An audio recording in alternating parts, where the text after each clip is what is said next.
Hello అండి.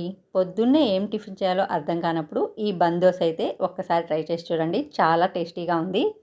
2 కప్పులు సూజీ రవ్వకి 2 ఆలుగడ్డలైతే చెక్కు తీసి కడిగి కట్ చేసుకొని వేసుకోవాలండి. 2 కప్పులు వాటర్ వేసి మెత్తగా గ్రైండ్ చేసుకొని ఒక బౌల్‌లో తీసుకోవాలి. తరువాత తగినంత సాల్ట్ వేసుకొని ఇప్పుడు సన్నగా తరిగి పెట్టుకున్న ఆనియన్ ఒకటి, అలాగే ఒక క్యారెట్ తురుము, 2, 3 పచ్చిమిర్చి సన్నగా కట్ చేసుకున్నవి, అలాగే కట్ చేసుకున్న కరివేపాకు, అలాగే కొత్తిమీర తరుగు కూడా వేసుకొని, ఒక చిన్న టమాటాలు అయితే 2, పెద్దదైతే 1 వేసుకొని, ఒక్క చిటికెడు సోడా ఉప్పు కూడా వేసుకోవాలి.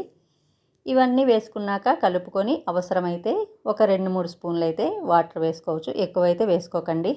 ఇదంతా కలుపుకున్నాక చిన్న బాండలు పెట్టుకొని 1 స్పూన్ ఆయిల్ అయితే చాలండి. ఎక్కువైతే అది పీల్చట్లేదు. సిమ్లో పెట్టుకొని కాల్చుకోవాలి, లేదా మీడియం ఫ్లేమ్ అంతేనండి. హై అయితే పెట్టకూడదు.